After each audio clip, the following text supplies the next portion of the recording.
Naam, sasa mashabiki wengi wa soka Afrika wanajiuliza, je, finali kwenye ligi ya mabingwa Afrika itavikutanisha vilabu vya Misri pekee ama vilabu vya Afrika Kusini pekee? Lakini wengi wanasema kwamba finali ya ligi ya mabingwa Afrika itajumuisha vile vilabu vinavyotoka ukanda wa UNAF, yani vile vinavyotoka nchini Misri. Nazungumza na wale wanaosema Al Ahly na FC Pyramid watacheza finali ya ligi ya mabingwa Afrika. Kwa nini wanasema hivyo? Wanasema hivyo kwa sababu timu hizo mbili zote zilipata matokeo mazuri ugenini, yani hazikuruhusu bao, lakini vile vile zina faida kwamba zina mchezo mmoja ambao zitacheza zikiwa kwenye viwanja vyao vya nyumbani. Pyramid sare ya 0-0 mbele ya Orlando Pirates, lakini vile vile Al Ahly sare ya 0-0 dhidi ya Mamelodi Sundowns Masandawana. Si ndio bwana Sasa ambacho mimi bado naendelea kupingana nao ni hiki. Sundowns hawajaruhusu bao. Kama wataenda tapata bao lolote la mapema kule, hali ya Al Ahly inawezikawa iko matatani. Vile vile kwa Orlando Pirates wametushangaza sana michezo ya ugenini msimu huu kwenye ligi ya mabingwa Afrika. Walimfunga Al Ahly 2-1 pale kwake, ilikuwa ni hatua ya makundi, lakini vile vile walimshangaza Chabab Riyadh Belouizdad chuma 2 kule kwake. Kwa hiyo ni watu wa kusurprise, So huyu MC Alger ambaye anaonekana anawasumbua Yanga walimsurprise, walimfunga. Kwa hiyo Orlando Pirates si timu ya kuikatia tamaa kama watu wanavyosema. Kwa hiyo vile vile kwa Mamelodi Sundowns inawezekana, kitu ambacho sasa hivi watu hawakizingatii sana. Sundowns wanapambana, angalau wakishindwa sana wafike kwenye hatua ya matuta ambako wanajua wanayemlinda mlango wao bora mara zote wa Afrika, akisaidia timu yake ya taifa pamoja na klabu yake ya Mamelodi Sundowns FC.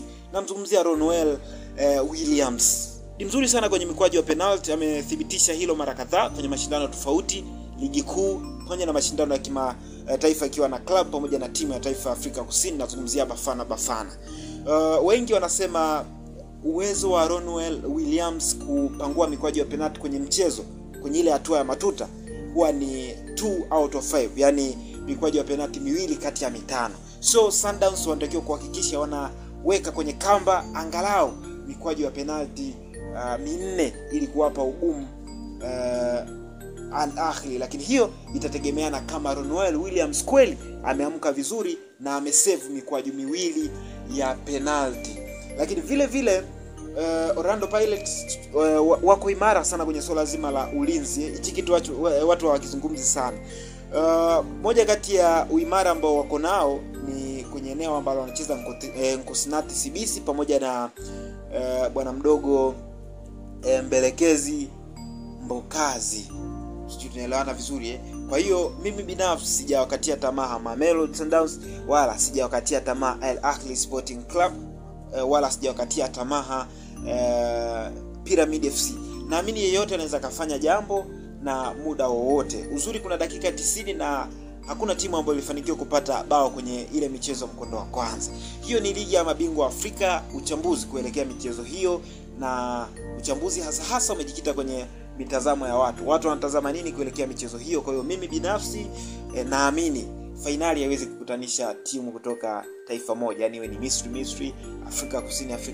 No, naamini kwamba finali itakutanisha timu kutoka mataifa mawili tofauti. Nazungumza na wale wataalamu wa ligi ya mabingwa Afrika kwamba inawezekana ikawa ni Al Ahly dhidi ya Orlando Pirates ama Pyramid dhidi ya Mamelodi Sundowns. Yani vyovyote vile inawezekana. Kwa hiyo ni hivyo tu. Mimi ni Edibili Gaston Dawala, mchambuzi wa soka la South Star Facebook. Usisahau kusubscribe kama ndo mara yako ya kwanza unakutana na post kutoka kwenye channel hii pendwa YouTube inayofahamika kama Yes Online.